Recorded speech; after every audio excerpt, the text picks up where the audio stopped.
Well,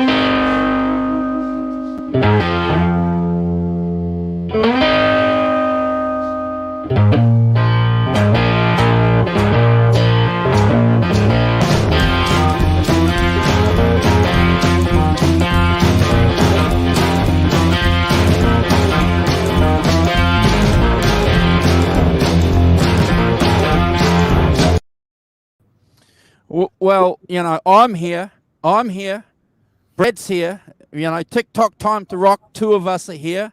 I don't know where's that other guy that normally hangs out with us. The rock professor's not here, mate. He's ditched us for a wedding. What is it about you and I, man? What is it about you and I that we always get ditched? Mate, it's the story of my life. I think mate, honestly, I think people must be getting sick of just you and I on the show together, mate. That's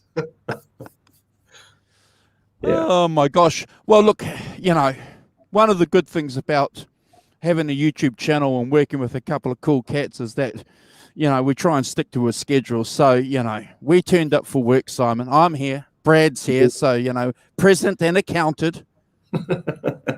we checked in, logged in, whatever you call it. Yeah, we're getting a paycheck this week. Are we? Yeah. Hey, Deja Voodoo, John. How are we going, Brian Spalding? How are you? Yes, Govern. How are you? Just saying hello to a few people in the chat already. Awesome. Yes, we haven't seen Yes for a while. He used to hang out with us a while ago. Good to see you. Good to see you, bro. Good to see you. Thanks. Mm-hmm. Yeah. So Alan's in the chat. Johnny Heartbreaker's here too, bro. Jeepers, they're all lining up. Brian Spalding, my gosh. We're gonna have a party. Derek's in the chat. So we're gonna do a bit of a shout out to Peter Green, Andrew. Yeah, thanks for that, bro. Thanks. I got reminded earlier today when I was having a chat with another friend. We were sharing some bits and pieces, and actually, people on the show will know who I'm talking about. I'm talking about Carl. So we were just sharing a few bits and pieces, and he reminded me earlier today that today is the 1 year anniversary of the passing of the late great Peter Green. Well, we don't need to introduce who that guy is, but yeah, big influence on me, Brad. Big influence, and we've done a couple of ranking shows on his music and guys that he's influenced and inspired over the years, haven't we? Yeah. Oh yeah. I went to see him once in St Kilda, and yeah, it's been a big influence on a lot of people, including myself. But I know he's a huge influence to you, Andrew. So yeah, it's a sad day, but we were blessed, and we should all be grateful that we got to experience his music, and we still got it. Oh yeah, yeah. Well, look, I think what you're saying is the key, isn't it? These guys are getting older now, and we just have to remember that and take that fact with us as these guys move now into their late 70s. But yeah, Peter Green, big influence on a couple of guys that we've done shows on. Gary Moore in particular, who's a big influence on your guitar development, isn't he? Oh yeah, look, I mean, Gary Moore's Blues for Greenie album was a massive influence for me. So I mean, everything Gary Moore's done's been a massive thing. So yes, and Peter Green was a big part of Gary Moore, his musical history as well. So it all kind of is a bit incestual in a way, isn't it? They all sort of intertwine, and they're all part of each other's musical DNA. Yeah, and that's a good point. I think that's the key there, that, we sort of weave in and out. It's like the tapestry that Keith Richards always talks about with guitar playing. He's looking for another guitar player to weave in and out of, and it's a little bit like the shows and the programs that we do and the albums that we do. There's this interconnectedness, which is fascinating. And, interesting because, there's been a few facts that I've picked up over the couple of years of doing these shows with co-hosts like you and Simon. So if we can learn from that and appreciate the music just a little bit deeper, and that includes the cats in the chat too. Some of the comments from guys in the chat over the last couple of months have been absolutely inspiring. Brian's comments, Derek's comments, Deja Voodoo's comments. We've got a lot of people who comment on the shows that we do with some opinions and some facts. So that's kind of mind blowing. Yeah. Yes. And Peter Green, has been a massive influence to probably every blues player out there. So people might not even realise that they're a Peter Green nut, because the people that they're into were heavily influenced by Peter Green as well. So, yeah. Hey, Hack. We've got Guitar Hack in the chat. We've got Arvin in the chat joining us as well. Beautiful. Teresa, who celebrated her birthday a couple of days ago. Teresa, so happy birthday again from the British Electric Blues Show. 17 or 18, something like that. Yeah. not a year over 20. We don't grow any older than 20 on this show. Man, I'm going to tell you something.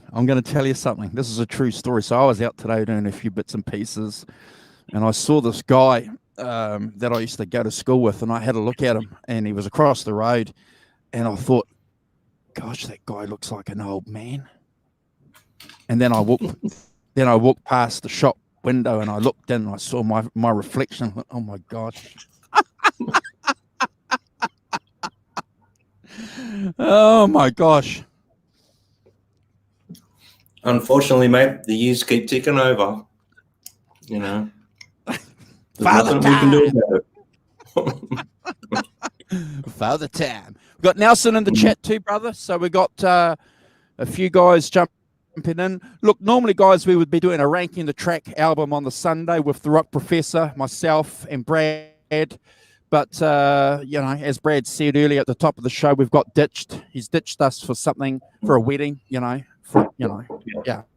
Wedding or this show? What's more important? Oh, look, we have said in the past that family is more important than the show and work is more important. But, you only get 3 strikes and you're out, apparently.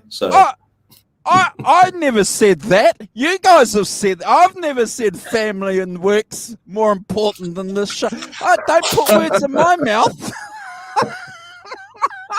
I've never said that. I know the times that the very few times that I haven't been on, mate, there's been guys knocking at my door checking to see if I'm home or not. No, seriously, of course, family and friends and work's more important than what we do here on this little bit of real estate on YouTube. But we don't want to put anything down. The time that we spend with you guys and the chat and with each other is always something that we always look forward to. So today's show is a little bit different. We've got no albums to rank. We've got no bands specifically to talk about. But I've got some photos here that Brad's passed on, and we're going to flick some photos, and Brad's going to talk. Initially, we were going to talk about New Zealand and Australian bands, but I've just pushed it all to Brad's desk and said, look, what we're going to do is we'll talk about Australian bands, because they're only going to be on here for about an hour and a half. And, the bands that we're going to talk about from the Australian perspective require a little bit of maybe attention by ourselves and obviously you guys in the chat too. So next time Brad and I are on and we've got 5 minutes to spare, we'll talk about a couple of New Zealand bands, but we're going to be we can still bring them in. You just sort of palm off all the hard work onto me. Yeah. The plan too, guys, was to show some videos, but we can't do that because I'm going to tell you guys something, if you don't already know this. So if you play videos on your YouTube channel, depending on what the song is and who the artist is, some record companies will copyright your video. So any money when you're monetized doesn't go to the channel, it goes to the record company. But a lot of record companies now are they block the video, so you can't even play the video at all. And I don't want that to happen. It's not necessarily about the videos not being monetized, but if Brad, for example, and Simon have spent a week garnishing all this information and they've made some points together and they've sat here and they've presented for an hour and a half, 2 hours an album, and then we can't put it out there for people to watch, what's the point? So we can't and we won't be showing any videos. It just makes it difficult. So that was the plan, but instead we'll just talk about it, and we've got some photos to go through, Brad, so that might work, won't it, bro? Yeah, and we can always share some links in the after show card sort of thing, so people can go and check out the links and have a look. But Johnny Bean's in the chat. How we going, Johnny? Oh wow, he is too. Oh, okay, Daddy Bean, good to see you, Johnny. Thank you very much, brother. Always a special shout out for Johnny. And actually, while we're doing shout outs, there's a couple of cats that we always must shout out to. So we always save this shout out for the end of the show, but he's on the top of the list. Our friend, our chat's never the same without him. Our friend from Australia, Warren, who's going through some treatment, very dear to the channel. Anyone that's going through tough times and hard times, we're always behind you. We're always thinking about you. So, let us know. If if anyone else is going through some hard times, prayers and positive energy has a real effect. I firmly believe it. We also want to do a shout out to the Rev, and do we do the shout out to the Rock Professor? Simon, yes, we did at the show because we were knocking that he dished us for the wedding. But big shouts out to Simon, the Rock Professor. And so looking forward to catching up with you again, Simon, and looking forward to next week's show as well with the Reverend. So that's going to be fun. We're looking forward to that one. Tell us about that show. Live with our net part 2. So we're going to be going through track by track. We're going to be doing our rankings, and we're going to deep dive into the actual DVD. So it's going to be great. We did part 1, so it's up on. If you haven't watched it, go and check it out. But so part 2 is next, Saturday for us, and it'll be Friday for people in the US. And if you click on the link in the YouTube channel, it'll tell you the time and date that it is in your time zone. So, but that'll be up there. So that's going to be a cracking show. And you can keep a look on our socials, for example, like on Instagram, we'll keep you up to date. We'll put little countdowns on there and things like that in our stories, so you can check it out. So it'll be fun. Looking forward to it, Andrew. Yeah, that's a good thing, bro. So shout outs to our socials that are attached to our channel here. There they are on your screen. Brad Cook Music, Simon Williams 33, Curtis 5150, and Michael. I happen to have. Go and subscribe to their Instagram accounts. I'll do a card after this show for the 5150 show for the one with the Rev. So as Brad said, we're looking forward to that. Want to do a special thank you to everybody who watched that stream in particular, because it's in our top 3 views ever for our small little channel. And we like to celebrate little goalposts and achievements because, it's hard work. And we had a couple of cool cats on that show. We had the Rev and we had Jay, who sincerely blew us away, didn't he, bro?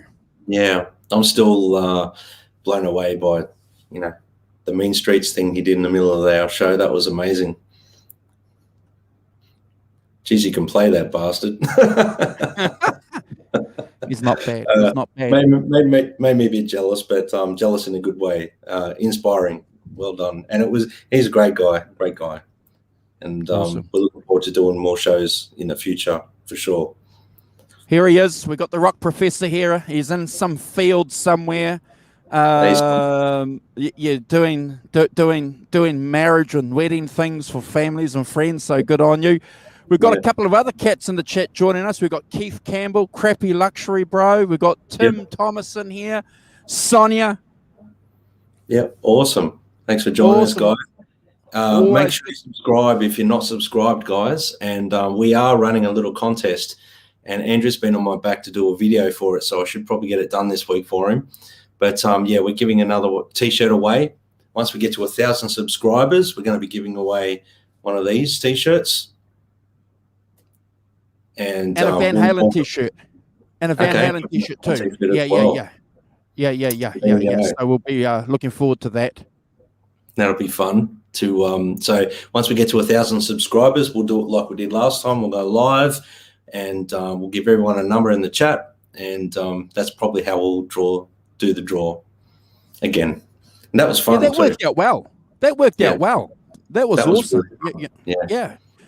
One thing really, really intrigued me about that stream. Like we had, I can't remember exactly the numbers, so forgive me. You know, we had something like 20 people for the numbers. And we had like about 38 people in the stream. I know. Well, like I said, Andrew, I'm a bit sneaky. I've got an app attached to my phone, and I can see who's in the chat. I can see who's watching and lurking and not chatting with us. Oh my gosh! Hey! Before we start the show properly, you know, and guys.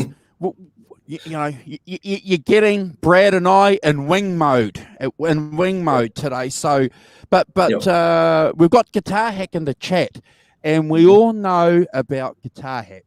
We all know that he loves his Gibson Les Pauls. He's got about a dozen of them in his music room, and about another dozen somewhere else. Yeah. Here he is. Oh my gosh, we've been raided by wedding people. Yes, good morning. Look, good morning. live from a field in somewhere in darkest Worcestershire. Good to see you. Where you in your car there, both of it? I'm sitting in my car. Yeah, I'm just sitting in my car because it's only 7:25 and everybody's. Hang on, see if I can. Can I turn the camera? I don't know if you could see this. Can you see this, guys? Oh wow! So you got Tent Village. That's Liz. And, hold on, I'll present you. Hold on, mate. Can you present me? So I don't know if I can turn around. I probably could turn down the camera if I could see it. But see, this is where I am, kids. Here's where we've been all sleeping in the white tents, and the big brown one is where the wedding was. Wow. See? So yeah, I'm just sitting in the car, keeping my phone charged up while I'm talking to you. Awesome. Yeah, thanks for jumping in. We ditched you at the top of the show. We ditched you. Fair enough. We're giving you a hard time about not joining us Indigenous for a wedding. So yeah, true. It's all true. Yeah, you're paid. You're not getting paid this week. Well, again. All I can say is a good thing I turned up because Brad was starting to get into potty mouth mode. I know. As soon as I joined, he starts going on. I heard that. It's disgraceful. Oh, it's good to see you. Good to, hey, I've just got to. We're sort of kind of running this Simon impromptu this show, which is good. It's a good little test for making sure that we're not going to get empty space. But with three of us, or two of us, or one of us at least on the show, you're never going to get empty space. So there's always going to be a lot of talking going on, but. Really? Guitar Hack. Yeah. What were we talking about bro before we went live about Les Paul shredders? one guy that we knew said, oh, there aren't a lot of shredders out there who play Les Pauls. Hmm. Um, but we think there's a few. Mm-hmm.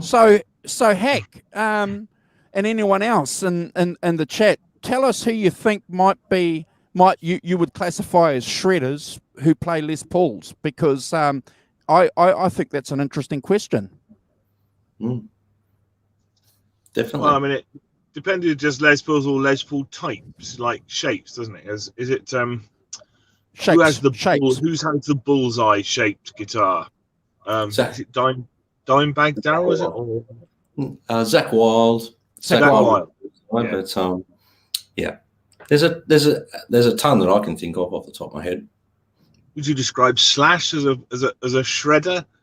Well, I've got footage of him absolutely tearing it apart on a Les Paul, so yeah, I'd consider that. He's more of a melodic player, of course, but yeah, there's some amazing shredders. Gary Moore, Gary Moore, John Sykes. Yeah, I'll leave it to the chat. Yep. It's interesting that when you think of shredders, you tend to think of super strat styles, don't you? More than you think of Les Paul. Yeah. But there's a ton of shredders out there on Les Pauls. I'm going to leave it open to the chat though, see what people come up with. Vivian Campbell. Yeah. Doug Aldridge. Yeah, I suppose people like Scott Gorham and Brian Robertson, Thin Lizzy, possibly. I don't know, they're more melodic players than absolute out shredders, really. Funny, isn't it? Well, I suppose that's the question. Yeah. What's your definition of a shredder, too? Yeah. Something you put paper in. Yeah. But yeah, so we're going to be talking. So give us your comments in the chats about that, guys. We're interested. But so today we're going to be talking about. Are you going to stick around with us for a little bit, Simon, or you got time? Oh, I'll stick around for 10 minutes. Yeah. I'm all right. I have to sit in the car though. I think Johnny Heartbreaker's got an interesting comment here, guys. Just because you can shred doesn't mean you're a shredder. So I think that applies exactly to Slash Bro, for example, because you mentioned it before, like, he can shred, but he's a melodic player. So just because you can shred doesn't mean you're a shredder. Makes perfect sense. No, that's true. Yeah. No, I get it. There's a lot of Les Paul players out there that play more melodic than shredding. But some of the fastest guitar playing I've ever heard is John Sykes on 1987. What about this? Look at this question. Look at this question reply from Guitar Hack. Look, Hammett with it. Morning, Guitar Hack. Morning, everyone in the chat. Sorry, I can't see what you're doing because I'm doing this on my phone, so I've got one thing only on. Hey, Texas. Yeah. Nelson, good to see you, brother. We've got a few cats in the chat. We've got 24 people watching. Yeah. I hope we're all good. God. Oh my God. Oh no. We got somebody's spending all morning watching beach volleyball at the Olympics. Quentin F. and James. There we are. Oh, live from Louisville, Kentucky. Yeah. He's even posting Facebook posts about, his support of beach volleyball for some reason. Oh, really? No wonder the SWAT teams around his house.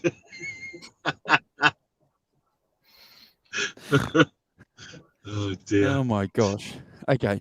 All right, back to work. Back to work, Simon. Back to work. We're back. Okay, I've got some photos here. Do you think that... Sorry. What were we going to say? Oh, photos. No, I was going to say that I was just wondering about this thing about being a shredder and why Les Paul's. I mean, Les Paul is a guitar, I can tell us. Not set up to be a shredding guitar like a Super Strat. I mean, in terms of its neck size or whatever it is it's not set up for that particularly. Yeah. I would say. Yeah. And I mean, that you. Sorry, Simon, I keep cutting you off. No, that's right. That comes from doing it in a field, That's a bit variable. But no, I was wondering what you thought about that, about actually that the Les Paul is not designed to, to be really fast, and you have to do things to it to make it fast. Yeah, look, for me, I've always thought of a Les Paul as a very playable guitar and very easy to play fast on. To me, it's I'm more comfortable on a Les Paul than I am any other guitar. That's just me, though.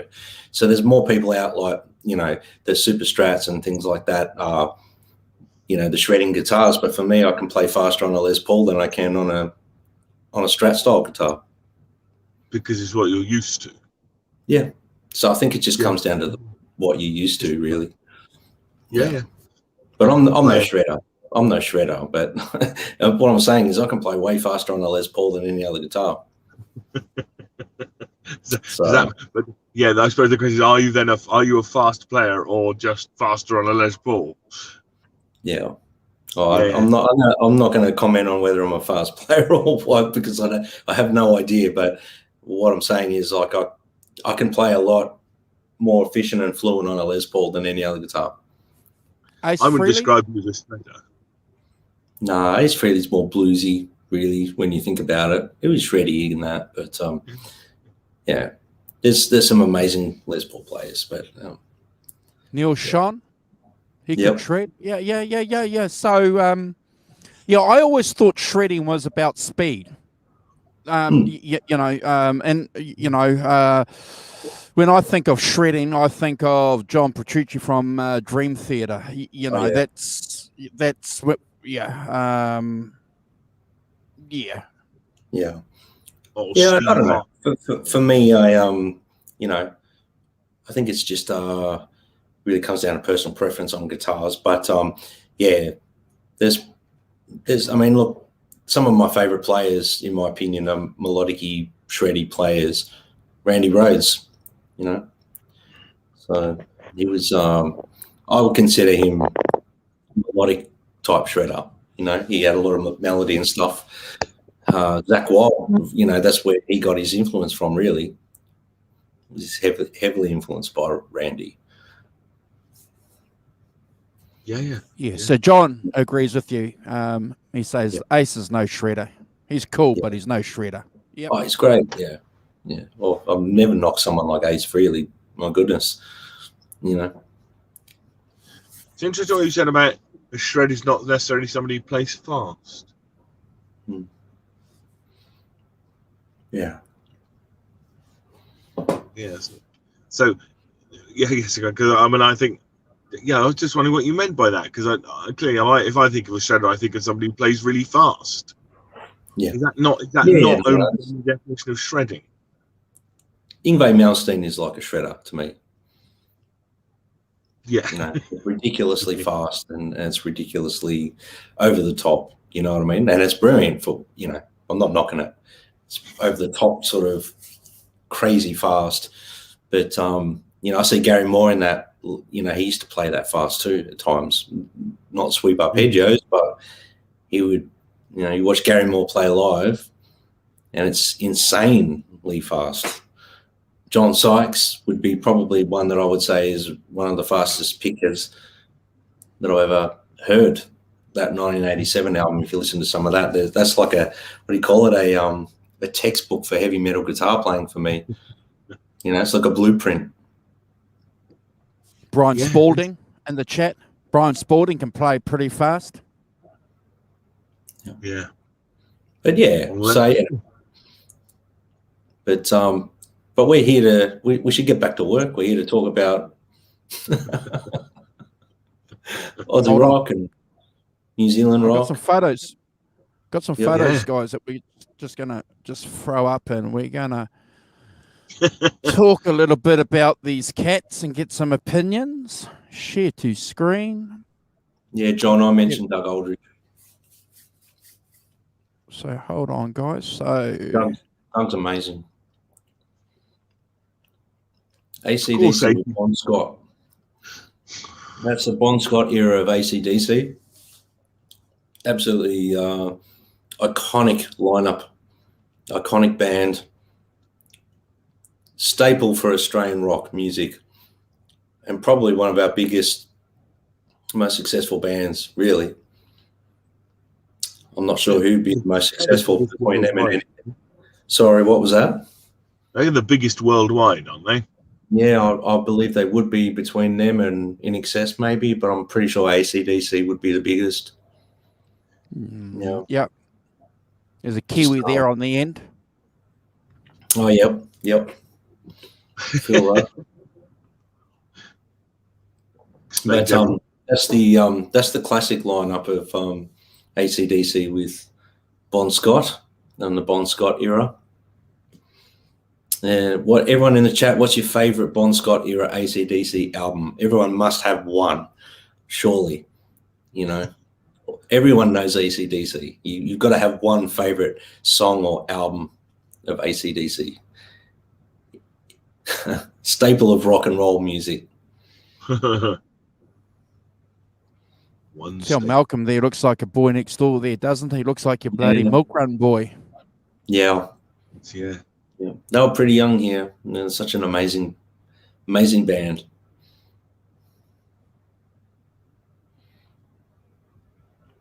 Yeah.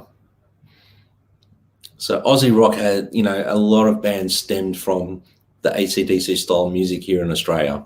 We had a lot of people heavily influenced by AC/DC, and we still do to this day.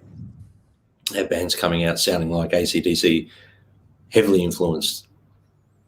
Mm-hmm. Even here in New Zealand, bro. In New Zealand, it's almost like a rite of passage at some stage of your life to be an AC/DC fan. And I've known some AC/DC nuts over the years, and we've spoken about this before, haven't we, guys? That we don't get anywhere near the division. If I meet an AC/DC fan and say to that AC/DC fan, I love Back in Black, that is the best AC/DC album for me. I can honestly tell you that I've never been abused, kicked in the nuts, or told to go and do rude things by anybody that thinks that Bon Scott is the best singer. Yeah. Yep. I know what you're getting at. Are you going to open that can of worms up or what? Steady now. I just think it's probably, well, it's not a can of worms. It's a fact, isn't it? I think the fraternity for some fans is a lot more solid and a lot more interconnected than maybe for other bands or other artists, from my experience, Brad and Simon. So that's all I'm going to say. Yeah. I think there's no real fighting. And is there, Andrew? There's no real fighting about whether Bon Scott is better than Brian Johnson, is there? I've never seen any of it. Never hear it. Never heard it. Never heard it. No. What about you, Brad, being in the thick of it, being in Australia? Have you ever come across any of that division? I mean, look, people will point out that they love the Bon Scott era, but no one ever knocks Brian Johnson. Like, I know what you're getting at, the VH crowd, like, Do you think it's because Bon Scott died? Possibly. Because he died, you have to make a decision as a band. Am I going to continue and get somebody else, or am I going to, are we going to stop? And clearly, you carry on because you're a band, and you get somebody new in to replace them. That's how it works. Yeah. But in a sense, because Bon Scott died, there's no, rather than left or whatever, there's not quite the same sort of history about it as there is with the other band. The band shall not be named for such madness. Yeah. I think you're right in a sense where, as a band, they made the decision to continue. So, without Bon Scott, what do? Do they just stop, or do they find someone else? And they didn't try and find a replacement for Bon Scott. They just found someone who was a good singer, and they got on with it. And then Back in Black became their most successful album to date. What an album, though. What an album. What a debut album. Just every song on that album is never a skip, 10 out of 10. And just to drop that on top of rock and roll fans and AC/DC fans and say, here you go. Wow. Yeah. It's not something that, was, I think the AC/DC fans just got on with it. They accepted it and were happy that another album came out. And that's maybe why it was so successful as well. But you're right. It's, Quentin's just put a comment up there, all killer, no filler.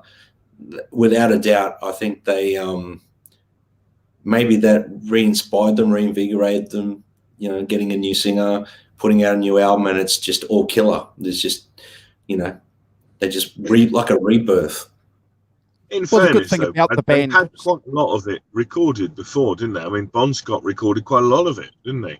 Back in Black with apparently, yeah. But I mean, the music, I guess the music with Brian Johnson that became successful because people wanted to hear more AC/DC, but the music, it's all killer. It's fantastic, And you're right, Andrew. It's a never a skip album. You can't skip any of the songs on it. You want to hear all the songs. You don't want to skip any of them. So it's great. Yeah, I think one of the great things that to AC/DC's credit, before we skip on to the next photos and conversation, guys, is that AC/DC is a riff-based rock band, and Angus didn't change that part of the band, did he? You listen to the guitar playing on the previous albums with Bon, and then you listen to Back in Black. Right from that first song, Hell's Bells, you're listening to something that, if you're an AC/DC fan, is not completely foreign to you, are you? So there's that instant attachment. The wonderful thing that AC/DC have done is kept their identity of sound all the way through. You can straight away you can identify an AC/DC song as soon as you hear it. Just straight away you can hear it, whether it's you just know it's AC/DC, that riff, that sound, they're undeniable. Yeah, I agree with Crappy. Thunderstruck's a funny song. Some of their later stuff's a little bit funny. Yeah. Sorry, Simon. I mean, even as they progressed and went on, obviously, you're always gonna, that classic era for me was, the mid 70s through to the mid 80s for AC/DC that was their big time for me. That was, Well, it's like most, they have a sort of that sort of trajectory, don't they? Back in Black's the apex of that trajectory, and and then it gradually goes down. They still make okay albums and stuff, but they haven't made another Back in Black, have they? That's fine. No, Donna Cruiser is just way, but most bands are like that, aren't they? Most bands have that sort of trajectory. I mean, they did evolve too. I mean, people sort of go, they sound the same every album. They don't, to me. They kind of evolved as well, but they have that undeniable AC/DC sound, if that makes sense. They have that Aussie Johnny rock. Bean? Transition, doesn't it? They have that Aussie rock thing, if that makes sense. Yeah. Yeah. I was going to say, it does help you transition from one singer to another, doesn't it? The rest of the band this is the sound, this is how it all works. You're fitting into something that's going, already going.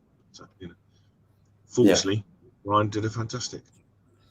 He did, Quentin. Yes. Yeah. Robert. And I mean, that's Back in Black. I guess from my perspective, Back in Black was probably the biggest point for them in their career. You know, they made a transition and they continued on, and it became their biggest album. So yeah. Here's one of my favorite Aussie rock bands, Baby Animals. I don't really know them at all, to be honest. What do they do, Brad? What are they like? Well, they're very, very rock, Aussie rock. I mean, when that Baby Animals came out, they released a couple of singles. I saw them. The first time I ever heard them was on a music program here in Australia, and called Rage. It was on was it ABC TV Rage, they called it. And then obviously they were being played everywhere on MTV, everywhere, and they were really big in America as well. But their first album, their second album, they're still doing stuff today, but they're, in my opinion, one of the greatest Aussie rock bands ever. Might be a bit biased because I'm friends with them, but yeah, amazing band. Nothing wrong with that. Right, okay, I'll check them out. Are they from Melbourne? Australia. The guitarist lives in Melbourne. The singer lives in Sydney. But they were based here in America, and like Susie, the singer, was based in America for a while. So I believe she's back in Australia. But yeah, great band. You've got to get, if you haven't listened to Baby Animals, they're a staple for Australian rock sound, in my opinion, and probably one of the greatest Aussie rock bands. Have they done anything outside of Australia? I mean, I don't know about America. Yeah. They toured extensively on this album, their debut album, which is, in my opinion, there's never a skip on that album. It's fantastic. But they toured over. So they supported Van Halen, Robert Plant, Bryan Adams. Just to name a few. There's tons of bands they were overseas with. They got looked after by Van Halen. Yeah. Hey Jay, how are you? Hey Jay. Sorry about for interrupting. You're right. And awesome. You got to get into them, guys. If you haven't got into Baby Animals, track them down, Spotify, check them out. Big part of Australian rock history. Yeah, cool. Again, too, big band here in the early 1990s. There was a movement of Aussie rock from Australia here to New Zealand, which is only natural when you consider, New Zealand's made up of the North Island and South Island, and Australia is what we call the East Island of New Zealand. So it's just only natural that, this good music from the East Island's going to come back to the mainland. It's New Zealand's just like another little, like we've got Tasmania. No bite from my Australian co-host. Wow, that was pretty. That was very professional.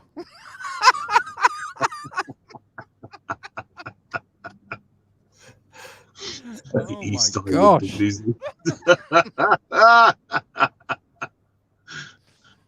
Yeah. I bet you I'll get some bites from the Aussies in the chat, though. Oh, you will. You will. You will. But yeah, it's these guys were fantastic band and great sound.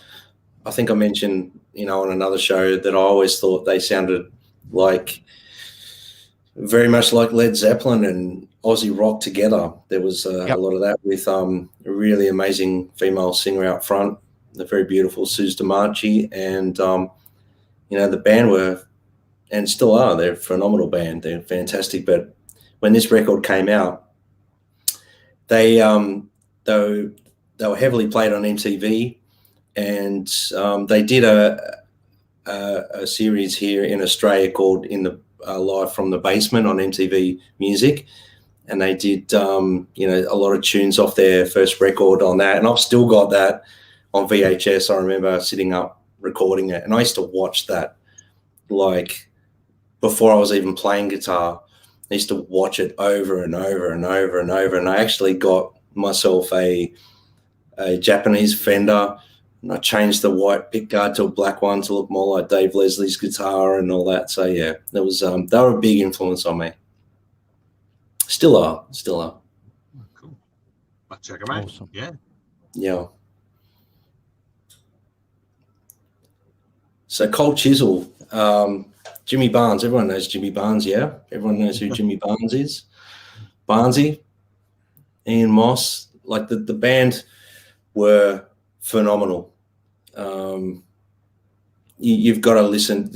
To me, they, like AC/DC, they had a real Aussie rock sound to them. If you've never, I'm sure they've got some people in America and things like that they've never heard of Cold Chisel, or maybe never really given them a chance. You've got to go listen to them. They're fantastic. I mean, at first it took me a long time to get my head around Cold Chisel, but as soon as I became hooked, I was hooked. And Ian Moss is the most phenomenal guitar player. So you've got to check it out, guys.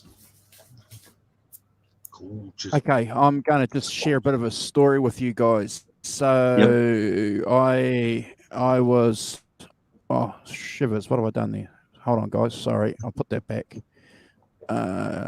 Share screen. Where are we? Hold on. There we are. Put that back. Share. I think it was 1983, and my favorite aunt had passed away.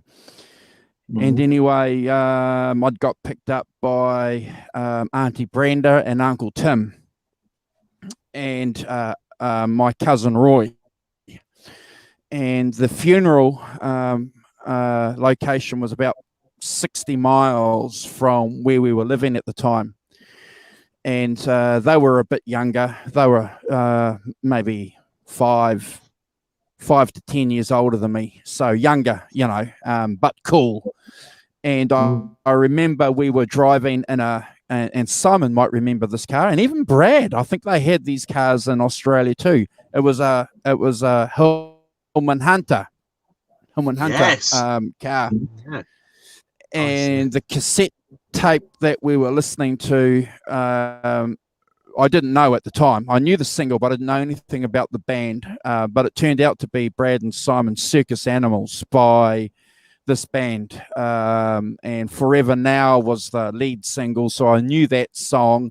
And I listened to this album driving to, a funeral, a rock and roll album. Yeah, great, isn't it? It's what you should do. You should always listen to rock and roll going to funerals.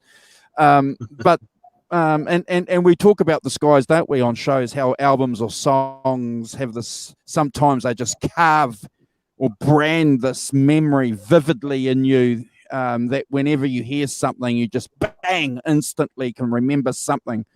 So this band and Forever Now and this album, it's a great song, great album. I've got to agree with Brad. If you guys haven't checked it out, when I go through at the end of the show, I'm going to put some of these links to some of these YouTube clips. In fact, I might even just find one while Brad's talking about the next photo and just throw that Forever Now link in the chat for you guys to check out, because, bro, one of the best Australian bands ever. Yeah, and that song is beautiful, Forever Now. If you've never heard it, have a listen to it. Wonderful song. But yeah, these guys were, in my opinion, one of the greatest rock and roll bands in Australia, without a doubt. And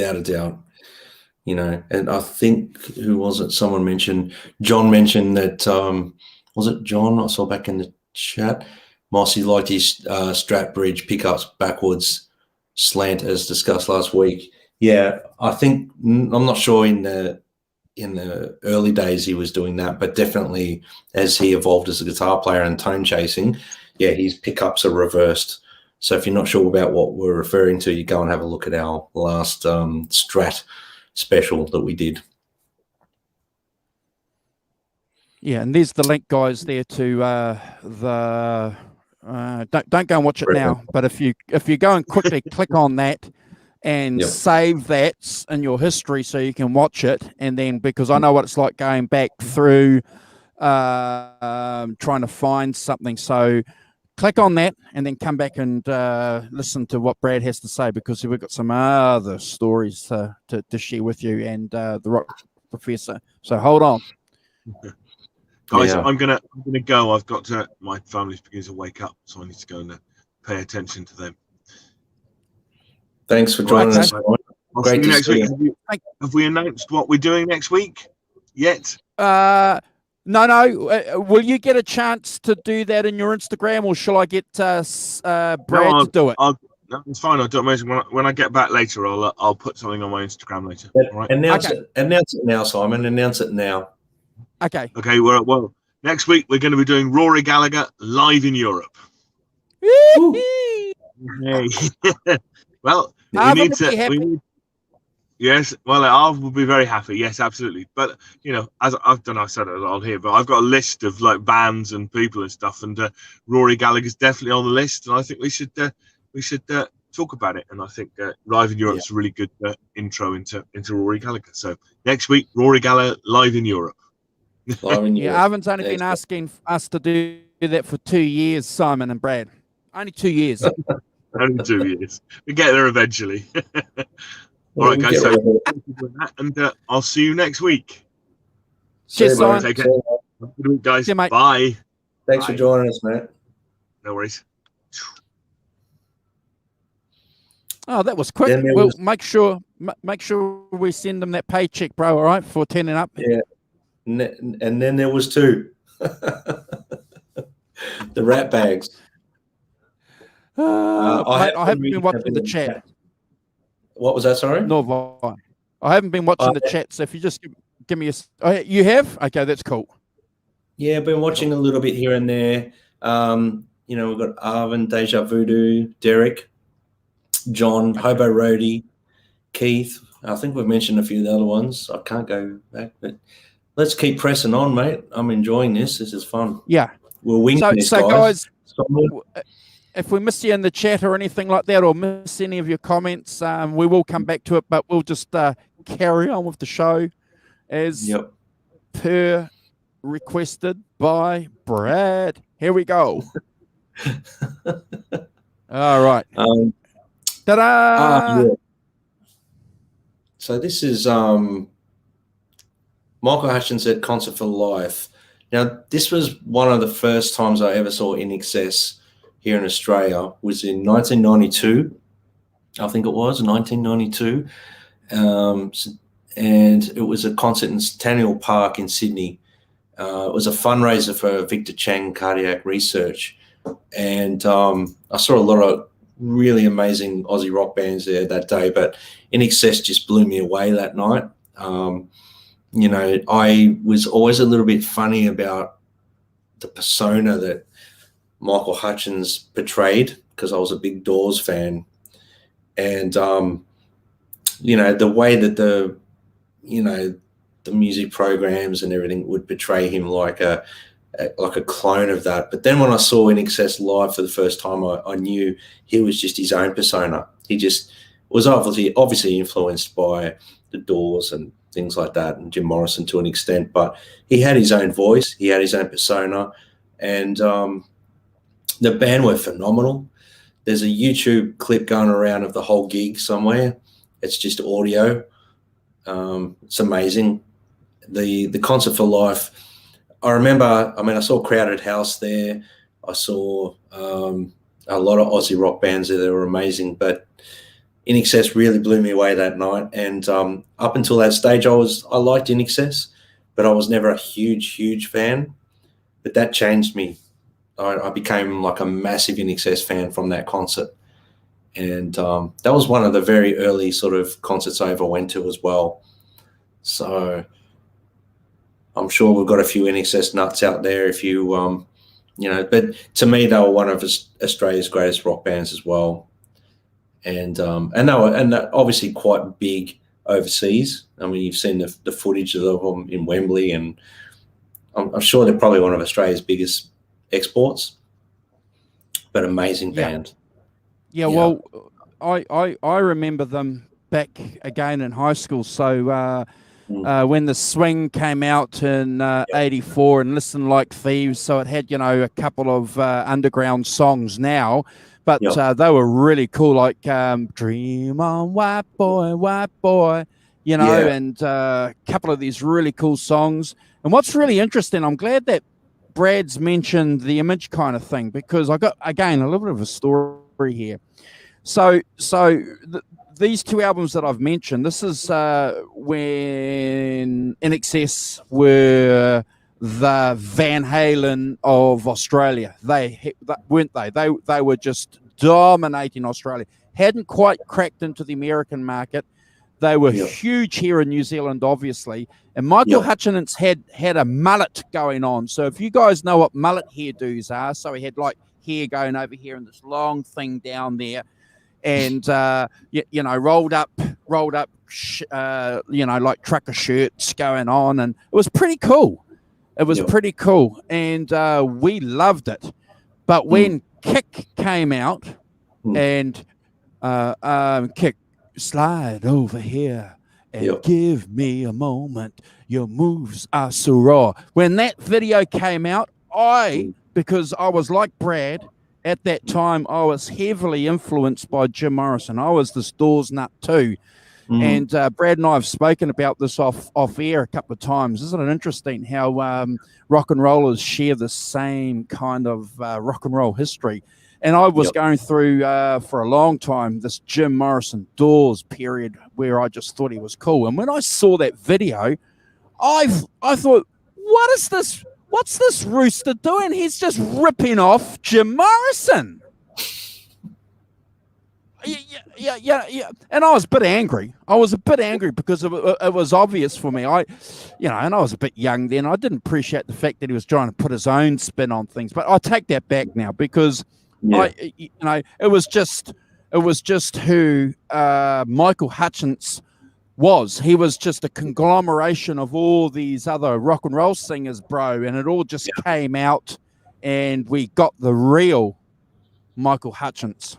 Yeah, well, I'm glad you mentioned the Kick album, because I bought that on cassette when it came out in 1987 or whatever it was, 86, 87, or never skip. And that was one of my first audio cassettes I ever purchased. And moving forward, obviously, like I said, that Concert for Life in '92 is when it changed me. That's what changed my opinion of INXS. And that's the album cover. Shouts out to the whole band were phenomenal. I mean, that was so tight. Like you talk about chemistry in a band, the Farris brothers, they were amazing. And Gary Beers on bass. There was such there was so much going on in that band that was, you could tell they were rehearsed, they were tight, they had their, I'm not going to swear, but they had it together, man. They were cooking, and they had their own thing. And exactly like you said, Andrew, at the time when INXS came out and I bought Kick, I still kind of had this thing of, that Jim Morrison thing in the back of my head, like it was too close for me. But obviously moving forward, and I saw him at this Concert for Life in '92, and it completely changed my opinion of INXS from that point forward, because I knew he had his own thing going. He just, I agree with you. Even today, I still listen to INXS a lot. And still today, like By My Side and Never Tear Us Apart are songs that even I love to sing and perform, but they're songs that are very close to me. One of the great things about INXS too, it was an interesting band, because a lot of the chicks loved INXS for obvious reasons, and a lot of the guys liked INXS because of the music. And Brad mentioned a couple of interesting guys there. One of the guitar players was the key songwriter, and the bass player, again, very, very important to the musical direction of the band, as far as songwriting and the music. But yeah, phenomenal band. Sad day when he passed away. It was just, he was another artist who we could could be saying, what could have been, Yeah, and we won't dive too much into like the sort of sadness that sort of evolved for him moving forward. But there's a really good documentary that was released. I don't know if it got released. I'm sure it got released around the world, but you've got to check it out. I can't think of the name of it at the moment, but definitely. There's a couple of good videos. There's the documentary, but there's also a 2-part film on his life, which is not too bad.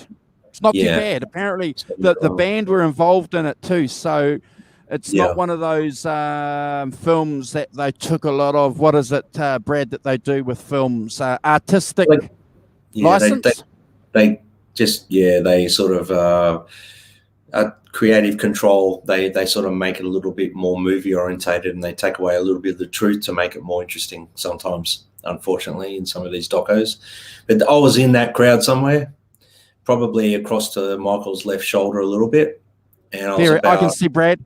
There he is. I found him. There he is. There he is. There's Brad there. Can you see my mouse? That is probably me, I don't know. That's how far back I was around that point somewhere. So amazing. And you can see there's so many people there, man. That was like an experience. For me, I'd never been to a concert that big in my life at that point. So phenomenal. What a day. And it was on dusk to dawn, into the night that the Michael was on stage. The NXS were performing, and by the time the gig finished, can you remember what the set list was? I could find it pretty quickly because it's on. It's actually the whole gig is on YouTube, but they Heaven Sent, New Sensation, Guns in the Sky, I Send a Message, The Stairs, Mystify, Bitter Tears, Taste It, Need You Tonight, Meditate, Disappear, All Around, Suicide Blonde, What You Need, Kick, Devil Inside, and then they come back out and did Never Tear Us Apart and Baby Don't Cry, which are amazing songs. What year was that gig? 92. Yep. In Centennial Park. March 28, 1992. How many people were at that gig, bro? Does it say? Look, I would say I think it was over 100,000, mate. I can't remember now. Cow. Yeah. It was a massive event in Australia. Yeah. I think it was over 100,000 people. Yeah. Yep. Wow. Yeah. Concert for Life, something like that. But just an amazing experience. I mean, I was a young guy, very young. So for me, that was just sensational. Like I said, that moment changed me. And Johnny Diesel and the Injectors, and then this was his Diesel album. I saw Johnny Diesel playing on this album, Het Fidelity, for the first time at Coogee Bay Hotel in New South Wales, in Sydney, Australia. And immediately just, I just saw our version of, I don't know, John Cougar Mellencamp with Lenny Kravitz, with Prince, with, like, you name it, I could hear everything in there. It was, if you haven't heard the Het Fidelity album, I highly encourage everyone to go and get it. I saw him play live, and, I went out and bought, same attire and everything like that. Everyone went through the Johnny Diesel phase, trying to look like Johnny Diesel here in Australia. But that's an amazing record. And obviously everything Diesel does is just like gold to me. He's got one of these voices that's amazing. He's a great songwriter. He knows what to put out there. But he's just done another blues record, actually, which is really good. But yeah, get onto Johnny Diesel on Spotify or your streaming. Check him out for anyone here that doesn't know who Diesel is, but I'm sure pretty much everyone does. Amazing. You mentioned that Tip of My Tongue was one of your favourites there, Andrew. Yeah, I'm just trying to. Just give me a second. I'm just want to get my. I don't want to rely on my memory and give some wrong information. I'm just going to the discography because Hip Fidelity was the one. Just Love Drunk, Come to Me, Tip of My Tongue, Man Alive. Well, okay, so yes, so that album came out, bro. You're correct, in 1992. We've mentioned this a couple of times. The early 90s, there were some great albums, some great rock and roll albums dropped. Oh yeah, And again, this cat was super cool and hot here in New Zealand. You know, they were playing a lot of his videos. He was cool. He had that smoldering, cool look. Again, an artist that a lot of people loved. The chicks loved him. The guys liked him because he could play guitar. He was a rocker. Yeah, outstanding. Yeah, look, this album, like in particular, Hip Fidelity. You know, I obviously I was a fan of Johnny Diesel and the Injectors record, but when this one came out, I could hear everything I wanted to try and do as a muso at that particular time as well. I could hear that, you know, and I was heavily influenced by, you know, Man Alive and Get Lucky and One More Time. One More Time off that record was one of my favorites on that for a long period of time. Love Junk. When I saw him perform live as well, that he blew me away. He was using like a black Strat, he's using Marshall, and he was playing his wah a lot and stuff. And it was everything that I loved about guitar playing. It was all there. It was amazing. Is he still married to yeah, he's still married to the same girl. Yeah. To Barnsley's sister. Yeah. Yeah. Yeah. So they're related through marriage. Yeah, and Diesel's played with Barnsley a lot, and you know, he's an amazing musician. Amazing. Yeah, he still plays, still releases information. I mean, music. Yeah. I caught a live stream that he was doing. I don't know how it came up. We were in lockdown here in New Zealand in April last year. And like a lot of people were spending a lot of time on YouTube, and he was doing this wonderful live stream talking about his music and his, just a humble guy, nice guy, an American too. We've got to make that quite clear, guys, even though he had to go to Australia to make it. Born in America, I understand. Yeah. Yeah, well, he's been here his whole life from he's an American Australian guy, but he's been here the majority of his life, from my understanding. But he's just released another album. I think it's a lockdown type album that he did through lockdown called Alone with the Blues.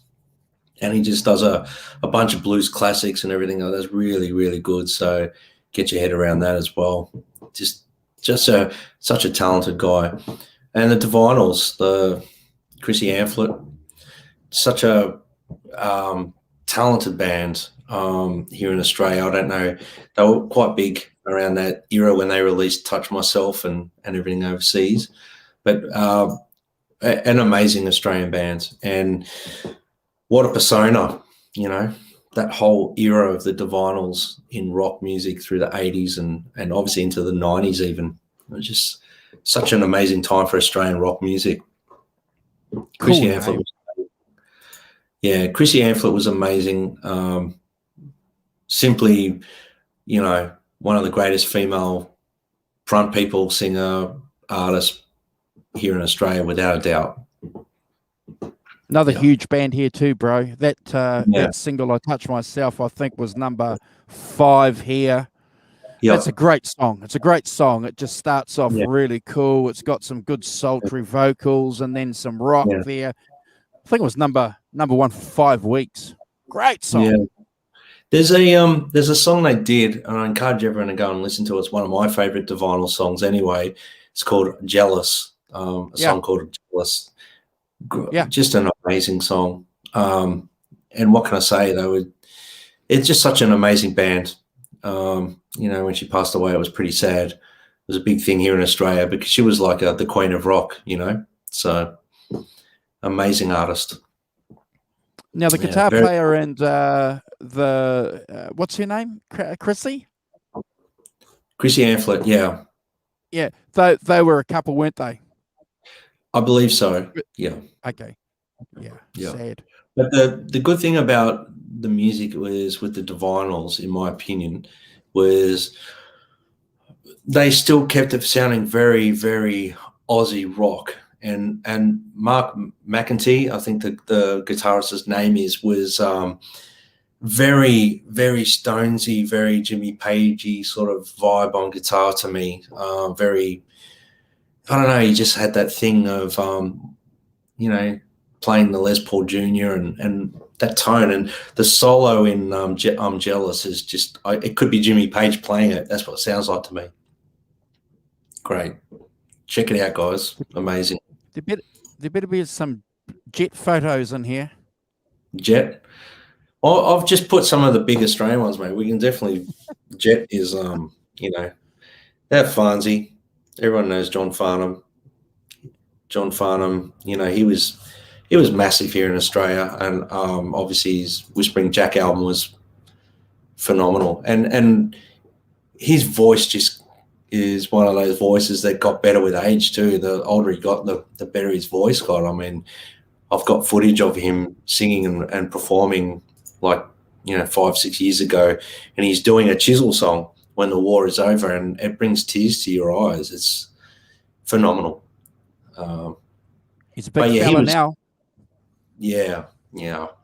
But now, back in the day, mate, he was one of, and Australia's big, and he was playing in a band called the Little River Band as well for a little while there. And but he was an artist and performer in his own right, without a doubt. Huge band in New Zealand too, the Little River Band, and that Whispering Jack album. Huge. Yep. You're the Voice. Again, I think that was like #1 for about 10 weeks in a row. So he came a long way, didn't he? Because his first song was, when he was this young little teenager, Sadie the Cleaning Lady. He came a long way. Yeah, I've never liked Sadie the Cleaning Lady, but obviously it hit home for a lot of people, and then obviously by the time he got to here, Whispering Jack era, he was untouchable. It was amazing. Huge album. Yeah. When I think of Australian male, musicians, singers, vocalists, he's up there with them. Phenomenal. Well, Barnsey and Farnsey, that Jimmy Barnes and John Farnham, their nicknames are Barnsey and Farnsey here in Aussie land, and they're looked upon as royalty. Yeah, it was a great time for Australian music too. It's where are we? So yeah, that's just another photo of In Excess. What I call the golden era of In Excess, when they were, untouchable, and you can see clearly that Aussie rockers always supported other Aussie rockers, which was an amazing thing at the time. I feel that the community of rock music here in Australia isn't as supportive as it used to be back in the 80s and 90s. But I will say this, back then, everyone supported everyone. Like, so In Excess were big fans of, Cold Chisel, ACD. They all supported each other. A bit like the Seattle scene that we discussed on the last episode we did, Andrew, where it was like a community. So this guy here, he's the main songwriter. He's the guitar player in the band. Brad will be able to tell us his name. And this is the bass player. And the Farris brothers. Yeah, the Farris brothers were the songwriters in the band. And they were the guys that really. I mean, but Michael Hutchins became quite a large part of the songwriting as well. But they, the Farris brothers were known as the songwriters, but they wouldn't have been In Excess without the rest of them, in my opinion. Like, it wouldn't have happened. In fact, the band was called Farris Brothers before In Excess, wasn't it? Yeah. but they had chemistry. That's, we've discussed this about other bands on the show, Andrew. When chemistry's undeniable in a band, then it's very hard to find that in bands. But yeah, I've just seen a comment here. Was it John just goes, "How come you guys aren't Anzy and Bradsy?" We can do that if you want. Who did that smart comment? Anzy and Bradsy. Who John. did that? John. Anzy. Oh my God. Midnight Oil. Anzy and Bradsy. I love it. So this is Midnight Oil. If you haven't, they were big over in America and everything like that. But if you haven't heard of Midnight Oil, you've got to check them out. Their early music was phenomenal, and when I say phenomenal, they had a real Aussie rock sound to them as well. Very iconic band. One of my favorite records of theirs was 10 to 1. Just amazing music on it. The musicianship was so good. And, Peter Garrett has a distinctive, unique character and sounds like Peter Garrett. He's just got a thing. The early records of Midnight Oil are my favorites. They had that surfy Aussie rock feel to them. I used to remember when I lived in Sydney, Australia, I'd be driving down the national parks and going down to Thirroul for surfing, and I'd be listening to Midnight Oil, and Cold Chisel and AC/DC. But yeah, Midnight Oil was a big part of. Hey, we've got Warren in the chat. Hey, Warren. Hey, brother. How are you? Awesome. How you going, brother? That's right. Peter Garrett had a very unique dance, like he was having an epileptic fit, all the time. But that just goes to show you how much he was into what he was doing, I think. So, yeah, unbelievable band. One of the things that I really loved about Midnight Oil was the way that they could articulate and link in acoustic music, because they loved playing acoustic guitars, and a lot of their songs would have segments or sections where they would break down that either intro with acoustics or have a section or a bridge to a song that was acoustic. Yeah. They loved it. It was a great rhythm section, really political band. I remember I was going out with this chick at the time, and she loved them. She loved them. And I used to say to her, "Why do you like them?" And she said, "I don't know, but they're singing about green things." And I said, "Well, that's good enough for me." Look, they were, and I mean, I have to say, 10 to 1 is one of my favorite Aussie rock albums. Red Sails and the Sun, another one. Great album. Trying to think of the earlier ones. That's right, Keith. One of the first guys to do that. They featured Aboriginal guys. Yep. And who was that guy? Dingo, Johnny Dingo.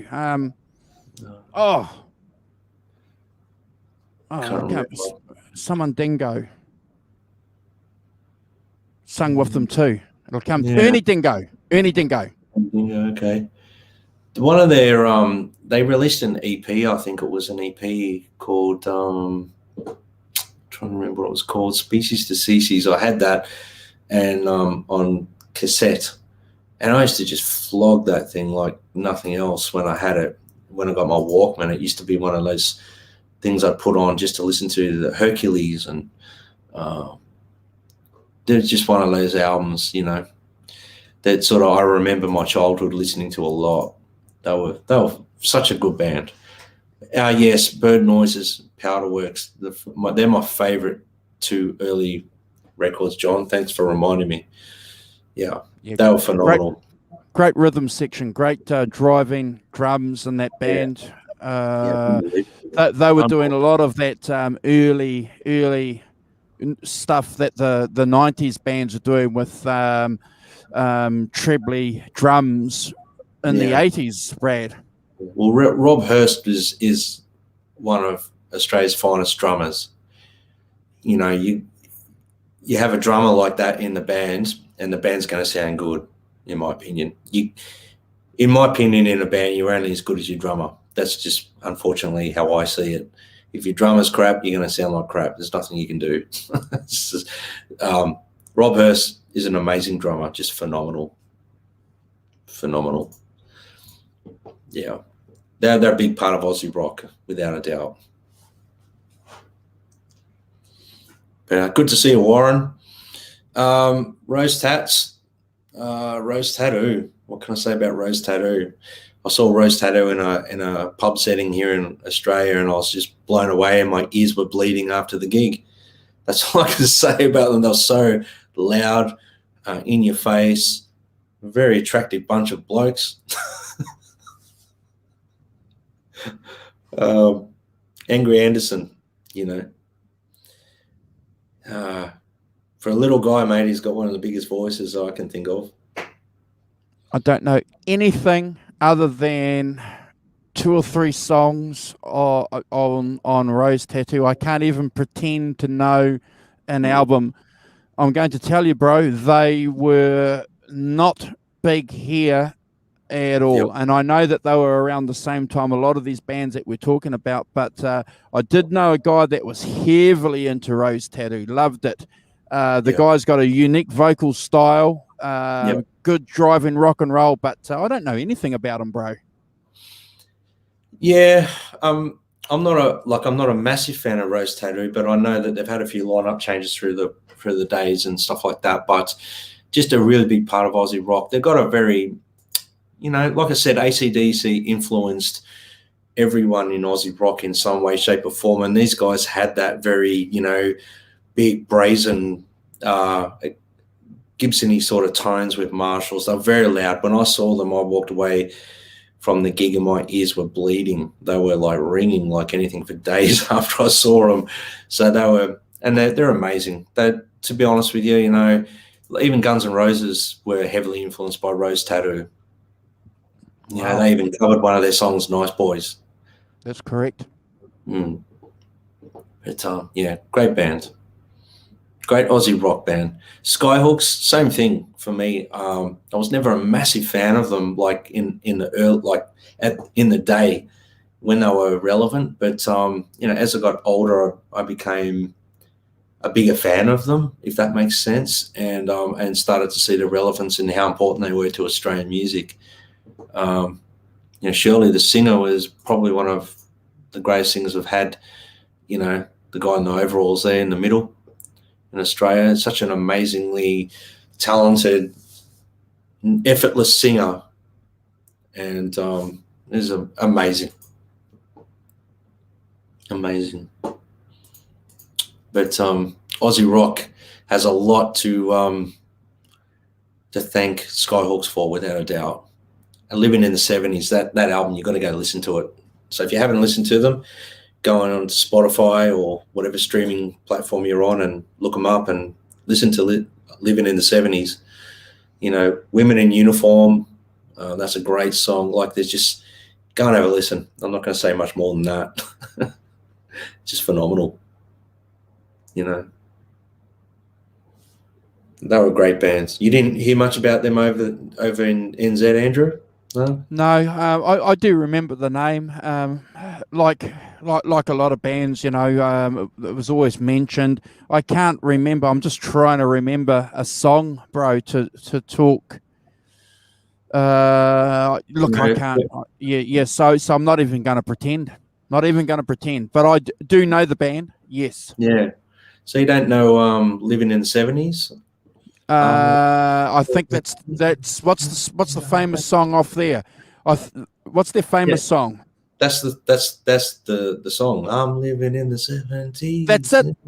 Yeah. Of course. Yeah, okay. Amazing. And Women in Uniform was another great song, favorite of mine, of theirs.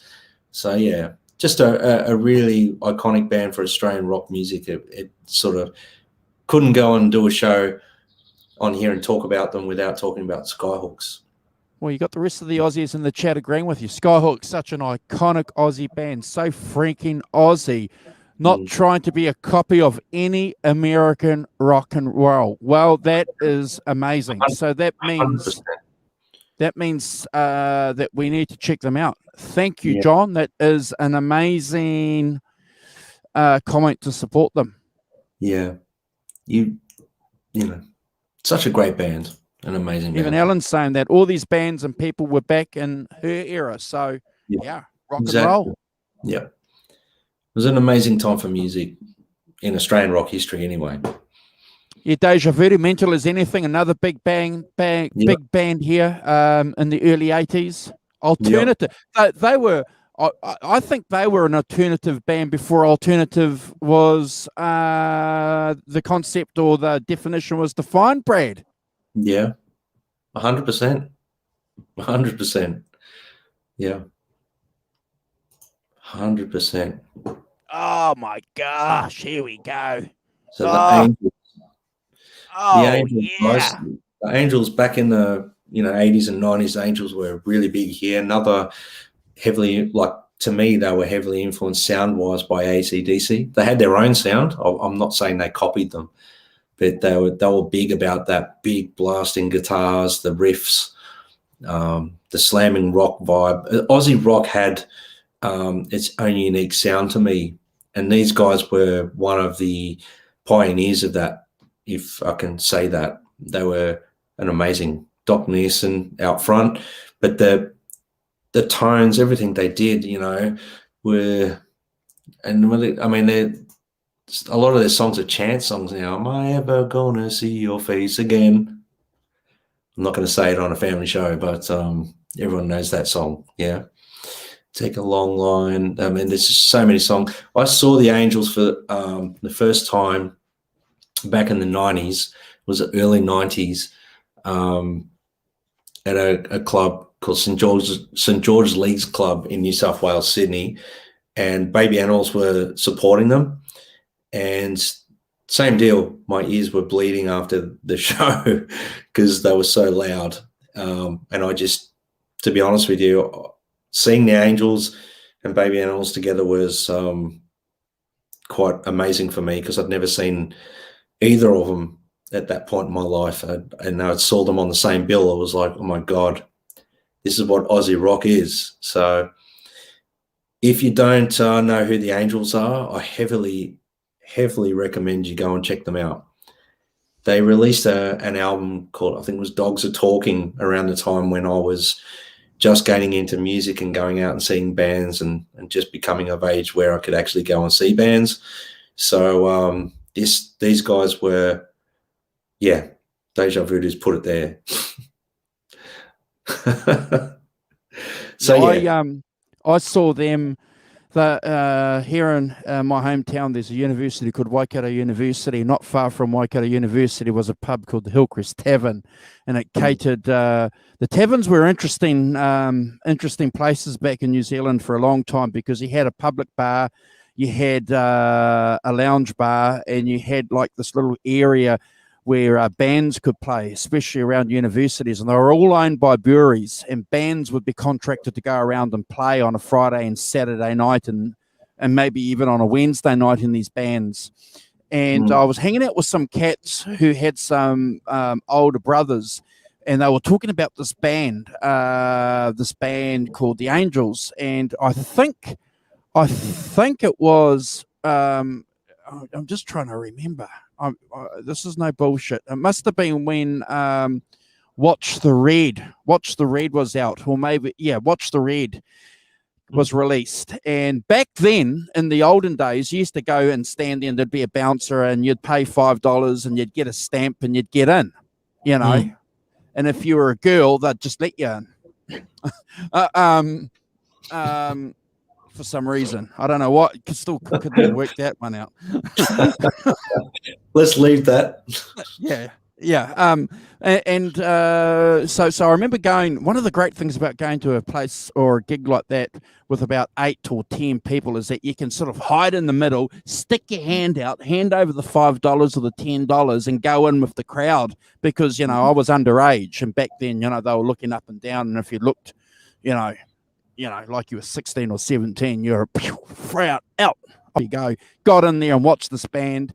pivotal point in my life. I just looked at that guy, that lead singer, and he was sweating, mate. He was sweating, and he was shaking his head, and it looked like these fire hoses were just being fired off. It was just phenomenal. Yeah, couldn't believe it. Just a very iconic Aussie rock band. And if anyone's interested, you haven't heard of them, and you want to have some good thumping rock and roll, these guys were the band to go and see in my day when I was growing up. Like I said, I saw them and I was totally blown away. There was just something about them that was quite unique. They've had a few lineup changes through the day, but the majority of the sound was still relevant and still the same. And I think it was the Dogs Are Talking album, which is the tour I saw them on, and blew me away. But so check them out, guys. Get on the streaming platforms, and what I might do after this show is just send Andrew a list of all the bands and all my ones that I haven't saved photos for and sent him, because there's a ton of bands I want everyone to know about. Maybe we can just put it in the card, Andrew, as a comment. I'll do it or something, and just as honourable mentions for people to go and check out. And their version of "We Got to Get Out of This," I'm going to say it's better than the original. That's what I reckon. Yeah, without a doubt. Better than the original, brother. Yeah. Great band. Amazing. Okay, hold on, guys. What have we got next? Just going to drop that out. Just going to jump back into the chat for a quick second and have a look and see what some of the comments are, if that's okay. Great doco around the Saints too. Rick Brewster would play guitar standing absolutely still. That's correct. Yes. Yeah. Yeah, that's amazing. Yep. Would do a thing. He was like the Bill Wyman of guitar players. I think he was even more like a statue. He never hardly moved, just moved the hands. Yeah. Warren was at a Cold Chisel concert. I saw Cold Chisel play here too at the Founders Theatre too as well. Yeah. Wow, and they were loud. Yeah. Oh. That was an Aussie rock thing back in the day, Andrew, that everyone played loud. And it set the mood too. Like, you would just be walking out there with ringing ears, but you knew what you were in for when you were walking into a concert hall to hear an Aussie rock band. You knew you were going to walk out with your ears ringing, but it didn't matter because it was amazing. But yeah. So I just want to ask you guys a question before we get on to the second set of photos. So, like here in New Zealand, when we had bands playing, like I said before, they were paid. They were professional bands basically, and they'd tour up and down the North Island, playing in hotels owned by breweries. And that was obviously one of the key things about having live music would attract people to the bars, to the lounge bars and whatever. And Kiwis would just go there. And there's a song called Bliss by the Dudes, and I'm gonna put it in the chat because it's filmed in a pub. And it just shows, and I want my Australian brothers and sisters to go and have a look and see if that was like the bars in Australia, because people would just go to the bars and get hammered and watch bands and just like literally, like, New Zealanders don't drink beer slowly. New Zealanders don't do that. New Zealanders, don't do what English people and Americans do, have 2 or 3 beers. A Kiwi, Brad, I'm assuming Aussies do it too. Just open their mouth and the whole beer goes. Yeah, well, in those days, it was bourbon drinkers or it was beer drinkers, and it was heavy schooners, knocking them back. It was a different time frame for music, and the pubs were set up for musicians to play more so than anything else, where it's kind of changed a little bit. But yeah, it was amazing time. Chuggers. So guys, go and check this out. Like I said before, just go and hit that and then come back and watch us and leave that on your history. and I'll be keen to hear what you guys say, because that's filmed live in a bar in Auckland with people just getting hammered and listening to music. Chuggings. Yeah, well, that's, the 80s and 90s were an amazing time in Aussie rock. You could go see a band, people would be getting drunk, getting thrown out of a pub at the end of the night, that sort of thing. And the bands would just rock. Okay, hold on, bro. I'm going to get the second set of photos up. Hold on. Yep. Hold on. Okie dokie. We are share screen. Where are we? Window. There we go.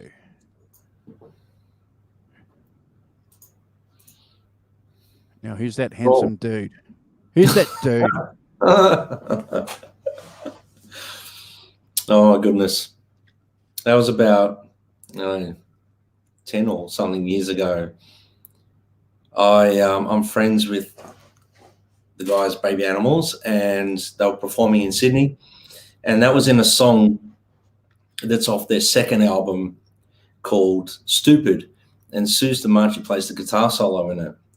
And at this particular gig, they Suze goes, I can't remember the solo. I can't remember how it actually happened. And does anyone know it? And Dave and the guys in the band are like, get Brad, like, or whatever was happening. And then everyone was pointing at me. So they grabbed me up on stage, and I had no idea, what. I'd never learnt the song. I knew the song backwards because I'd listened to it 100 times before. And I walked up on stage. Suze gave me her guitar, which is that Telecaster. Mind you, that's the first time I'd ever played a Telecaster as well. And Suze DeMarchi handed it to me, and she goes, I'll stomp on the pedal when it's the solo. And I went, oh, okay. And I'm looking across at Dave, and he's going like this to me. He's going, A minor. So yeah, if anyone knows my history, I used to get lessons off Dave Leslie from Baby Animals, and we became friends from that. And even to this day, I still speak to him regularly. But so yeah, I was blessed and grateful. I got to live out one of my childhood dreams to play with Baby Animals. So I jumped up on stage and I did the solo, and it was I'm standing on stage next to the drum kit looking at Suze DeMarchi singing out to the crowd, and I was just like, this is not happening.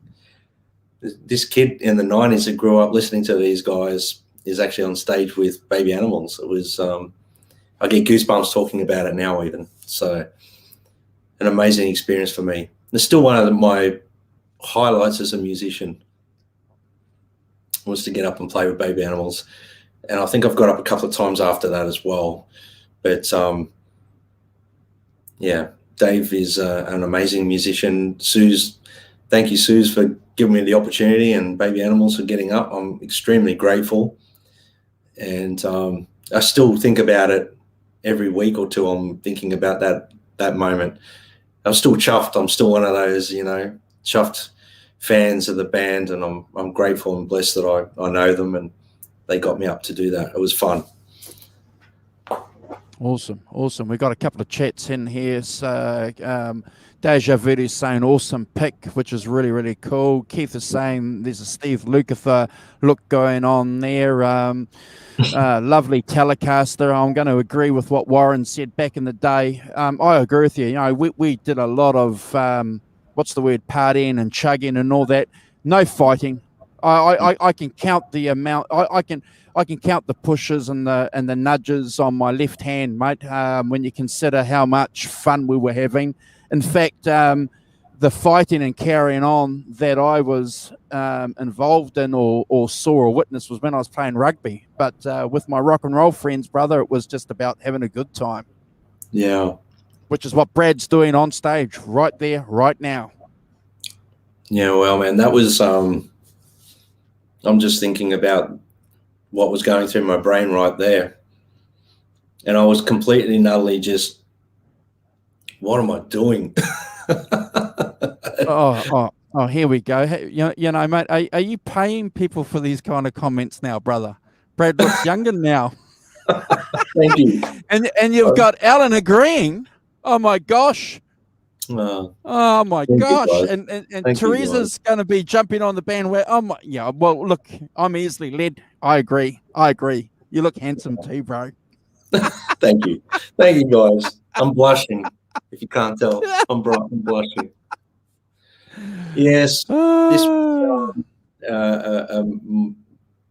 and what I can't really express it in words moment for me, and I'm still grateful, forever grateful for that opportunity. Well, hold on, guys. The picks get better. Hold on. If you guys are, hold on then. They get better. Grab your seats. Grab your cokes.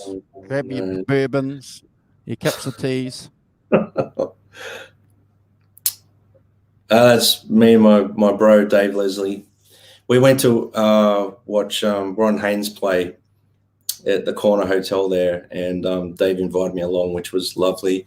And there was one note that Warren Hayes played that night, and we both looked at each other, and I think, you know, it comes up in our conversations every now and again, that one note was worth going that whole gig for. It was wow.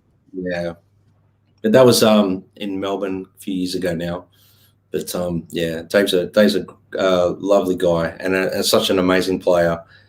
So yeah, he's a great guy, and I you know, I'm extremely grateful that we're friends. He's got a cool band at the moment you got to check out called Truck and Black Skeleton as well. There's little side projects. That's at a Baby Animals gig. After the gig, Dave's wearing my hat. So Dave's wearing Brad's hat, and he's also wearing a T-shirt with Brad's likeness on it too. So notice that, guys. That's Dudes Abides. That's Jeff Bridges or whatever. Yeah, but that's back in the day. That was a fair few years ago now. But yeah, he's a great guy. Great guy. Like that little patch going on there, bro, under the bottom lip there. The little nice flavor patch. saver. Yeah, a little tickler. Yeah. We'll leave it at that. What's going on here? What's going on here? Oh God. Oh my goodness. That's great, man. Baby Animals are doing a gig. They were doing a tour called Feed the Birds. And Suze would take a drink of wine in her mouth and then feed the fans with it. And I was at this gig, and I was with one of my friends, and we were in the crowd, and, you know, obviously they recognized me in that. And then she's walking around feeding there. And I think Dave and Suze are looking for me, and she goes, come up to the front. So whatever, I can't remember exactly because it's like a blur. So yeah, I got fed some red wine from Suze DeMarchi. Oh my gosh. Feed the birds. Yeah, that was funny. Can't believe that is even on social media. It's out. It's crazy. There's Warren. Look at that comment there from Warren. It's too late, Warren. It's already out now. Wine swapping. Good on you, John. Yeah. Oh my gosh. Oh, I get it. I see what you've done there, John. Yes. Very cool. And Suze DeMarchi is one of the most talented and most amazing female singers that the country's ever produced, without a doubt. She's amazing. And that's just that's a while ago now. That was just after one of their performances at Prince of Wales, I think it was. Yeah. So that's just Sue's backstage. And she's lovely as well. Awesome. But yeah, Baby Animals, I know I spoke about them before, but check them out. It's Diesel. I had the opportunity to meet Diesel, I think it was last year or year before. It seems like a blur now because of all the lockdowns and everything. But I had a good chat to Diesel. And at Look at first this when dude. I don't know. Don't worry about this guy. This everyone's here for this guy. No, that that's a knucklehead, that bloke. He's just a rat bag, that bloke. Look at the guns on there. Come on, mate. Oh my god. He's a rat bag, that bloke. Don't worry about this bloke. Worry about Diesel, mate. One of my friends who does all my amp repairs on these wonderful Marshalls I've got behind me is Diesel's sound guy, guitar guy, sound guy, does everything for Diesel. And he goes, "Oh, do you want to come back and meet Diesel?" I'm like, I won't swear, but I'm like, of course. Yeah. So and Diesel was he probably meets 100 people every gig that want to meet him, so he wasn't. It was just after he played, and he just didn't want to chat to anyone. But I just broke the ice and just said, "Hey, man, thank you so much, for Het Fidelity onwards. Like, I've just been a massive fan, and obviously, I went to watch you at Selena's in Coogee Bay Hotel back on the Het Fidelity tour, and that just opened it up, and we started chatting. So he was so lovely and really accommodating. And at the end of it, I said, "Listen, man, I'm a fanboy. Can I get a photo with you?" And he's like, "Yeah, of course." So that's it.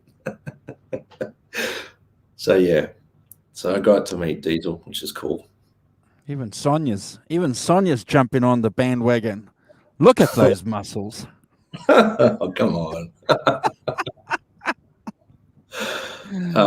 I've been really blessed to meet some amazing musicians, and it's quite cool. I'm forever grateful for the opportunities I've had to meet people and stuff like that. It's been great. These guys, like Diesel, was someone I looked up to from Het Fidelity onwards, and then obviously looking at Johnny Diesel and the Injectors going back, Crying Shame was something I learned on guitar and stuff like that, and learned all those. I spoke to him quite heavily about his tones and everything at the time, and I was like, man, wow. So it was good. It's great to talk guitar talk to your guitar heroes. Yes, we've mentioned the Divinals, bro. We mentioned them earlier before you jumped on, so that's good. Look, I know that we showed 2 sets of photos here, but I'm always going to be attached to the ones that have a connection with me. So, obviously the ones with Brad were the ones that held a lot of interest for a lot of us in the chat. It's always good though, bro, to flick some video, some pics up of some of the gear and bands that we're talking about, isn't it? To put some context into the conversation. But certainly those second set of photos, I'm going to have to go through and pick one of them for the screenshot for the show. I want to give some honourable mentions, if it's all right, Andrew. I mean, I've just put a handful of bands and stuff like that, but there's a lot of bands that I think everyone should, if you haven't already discovered, you should probably go and check out, because they're bands I listen to and have listened to in the past. So I know we spoke about In Excess, AC/DC, Cold Chisel, Jimmy Barnes solo, Ian Moss, who is the guitarist from Cold Chisel. Got to check out his stuff. It's fantastic. I know we spoke about the Angels, Skyhawks, Midnight Oil, Rose Tattoo. There was another band in Australia here called Gangajang. They were fantastic.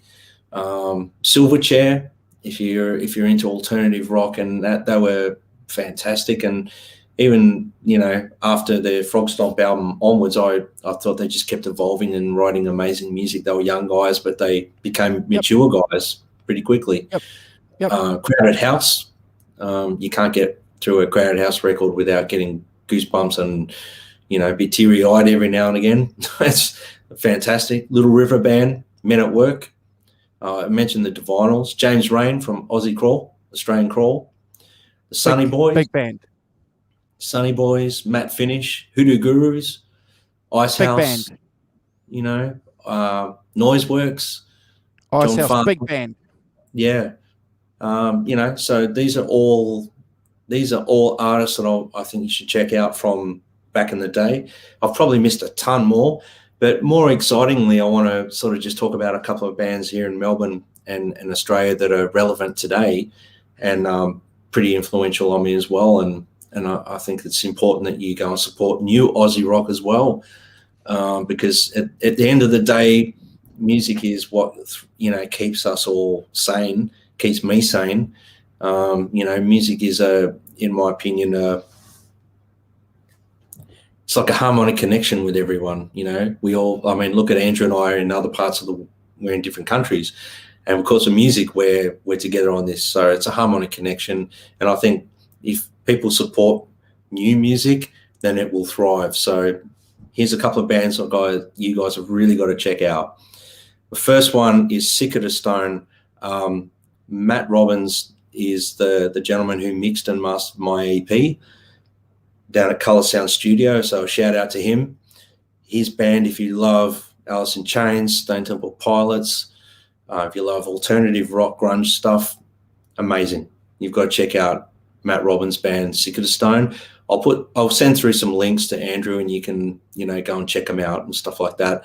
If you want to, you can DM me in my Instagram page, and I'm happy to send you the links as well to anyone. The next band is Electric Mary. Rusty and the boys from Electric Mary, big shout out to them. I've been watching them now for over 10 years here in Melbourne. I even auditioned for the band at one point. It was an amazing experience for me.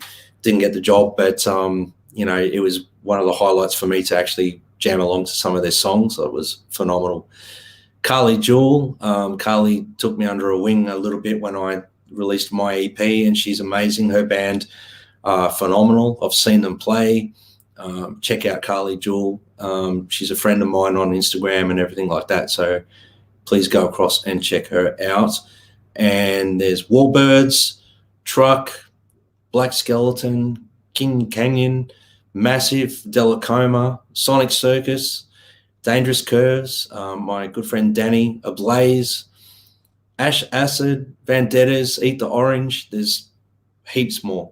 So get on board and support Aussie rock. You know, we've got to keep music thriving. And we're talking about the past, but it's important to talk about the present, I think. So thanks for the opportunity to shout out to those bands. But yeah, I think it's important. Awesome. It's always good to do a bit of a detour from the normal shows that we do. And if you guys subscribe to the channel, and if you guys have got any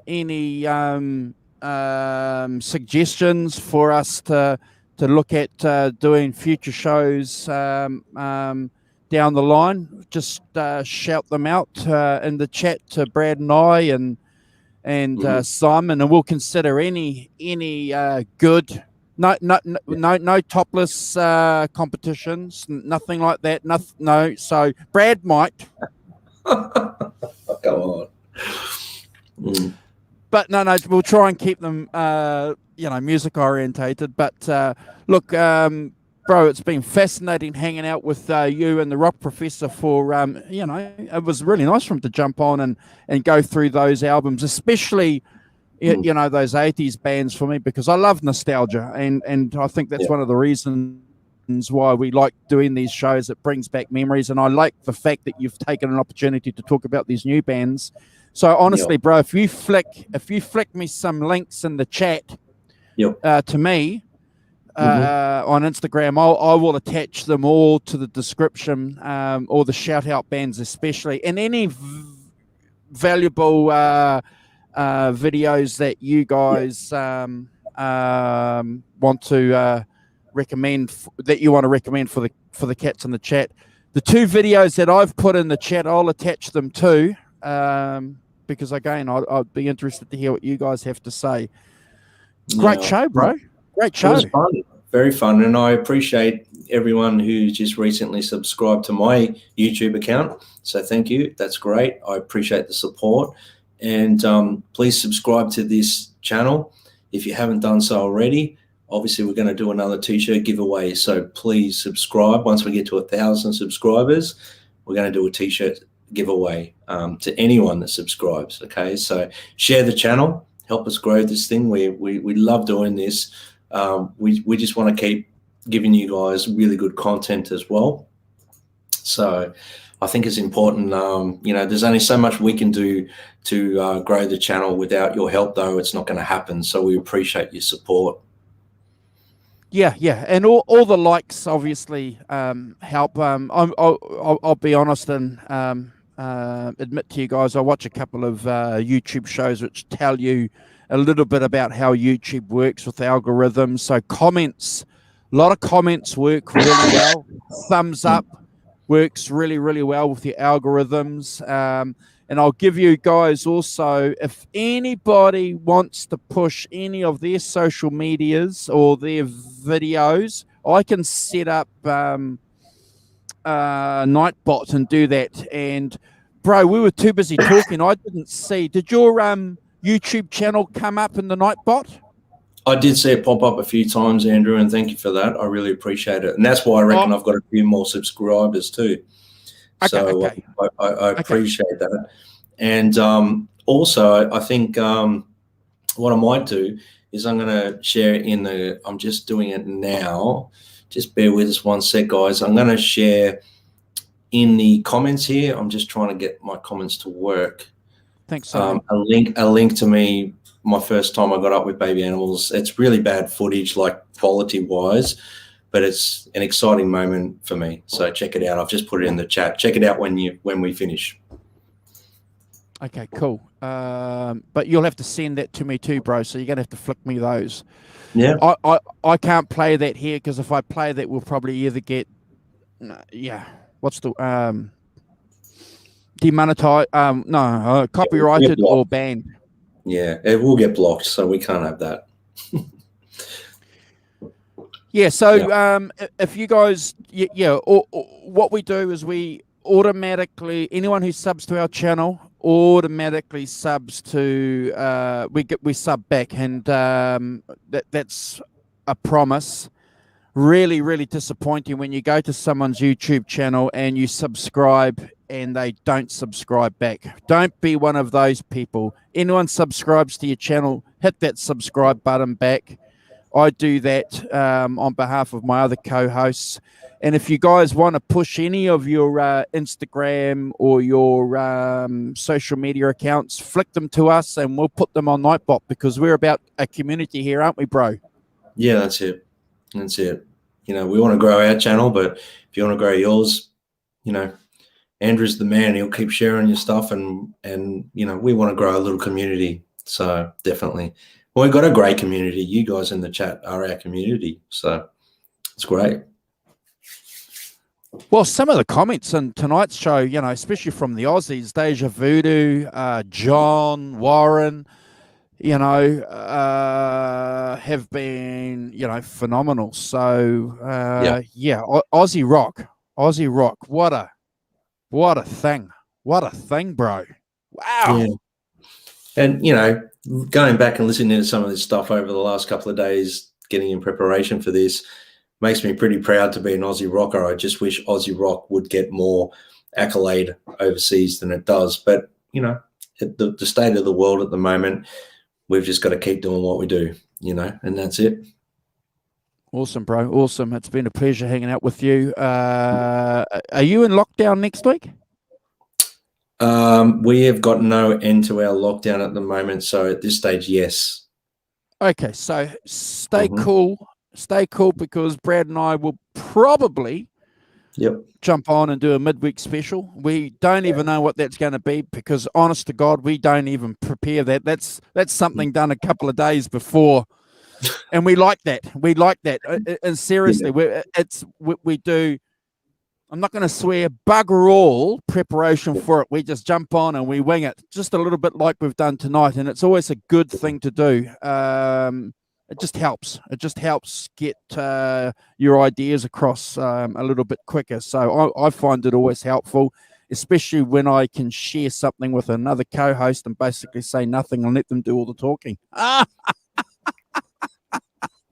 Well, I mean, it's quite humbling when we've got all these people in the chat. Makes it a bit easier for us as well. And we appreciate you guys giving us the comments. So we have fun. It's just like Andrew and I hanging out with a bunch of people that we can't physically see, but we're talking about stuff we love. So, Thank you, Jimmy Ray. What a great comment. Great show. Always good content in chat. Hello from Orange County, California. Wow. Thank you. Much appreciative. And we're just Brad from Australia and Andrew from New Zealand. That's all we are. We're just hanging out, having a good time with you guys all around the world, which is, and like I said, music is a harmonic connection that connects us all. So it's great. Awesome. We're going to split soon. Before we split, we're going to do a shout out to a couple of people who are really, really important to us. We want to do a shout out to the Rev, Kurt 5150, our brother on the 51 show. We're going to do a shout out to the Rock Professor who was in here for 10 minutes. He'll get his paycheck for being late, but nevertheless, he popped in. Get docked. And yeah. We'll hold back 25%. And management fees. Yeah.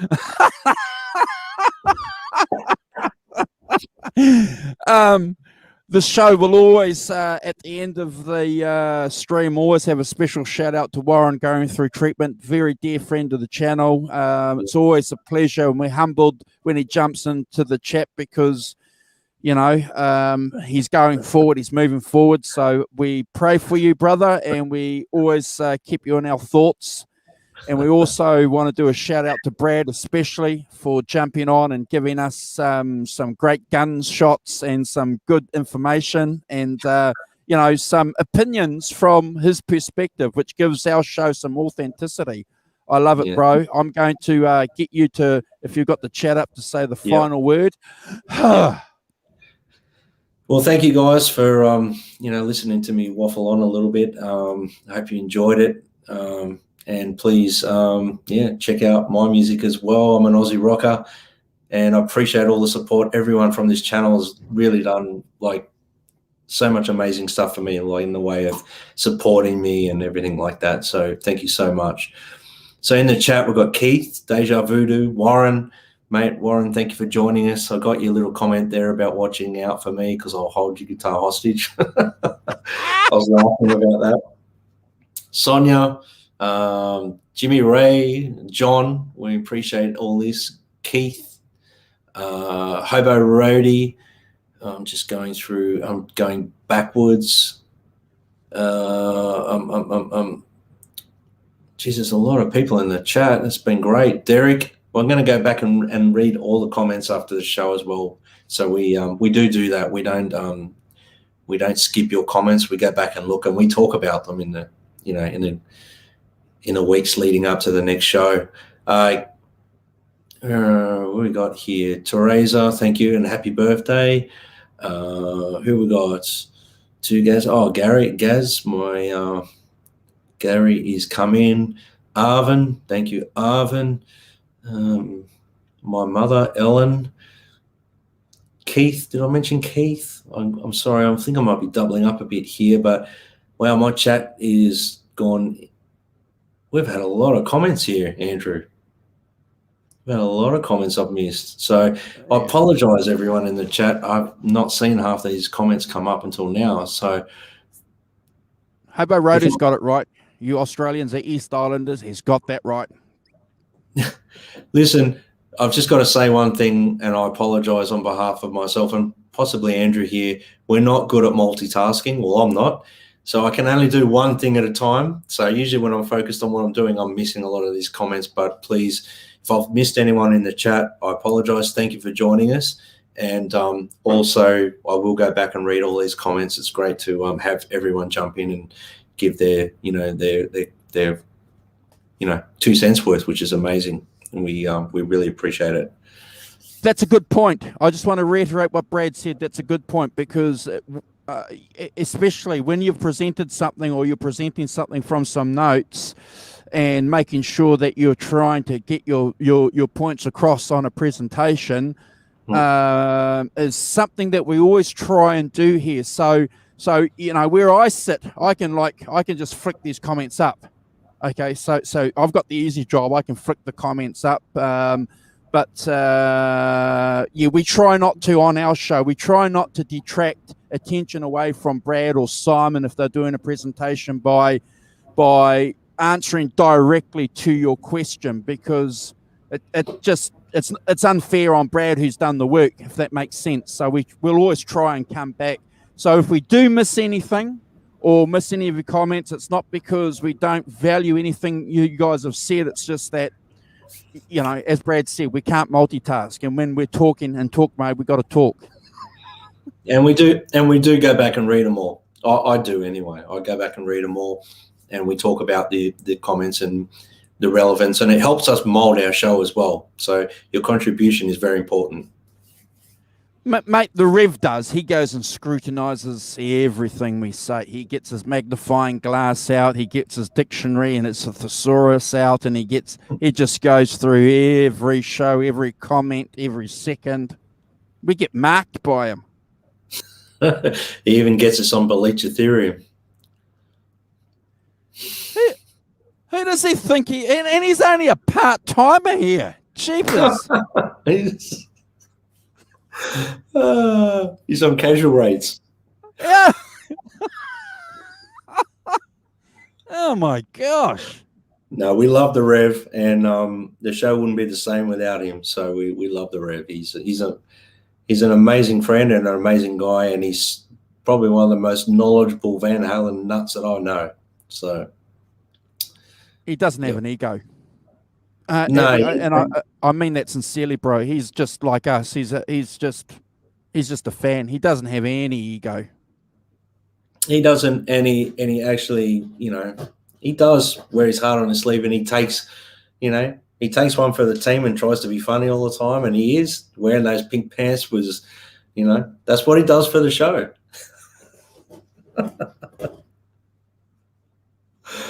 Andrew's going.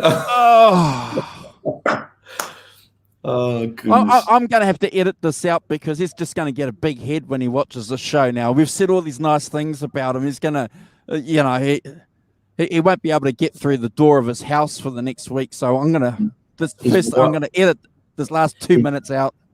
His wife's going to have to butter his ears to get him through the front door every night.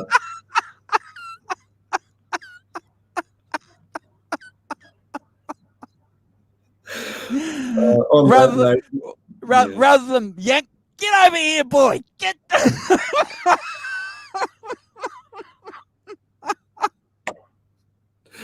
Yeah. But thanks, okay, guys.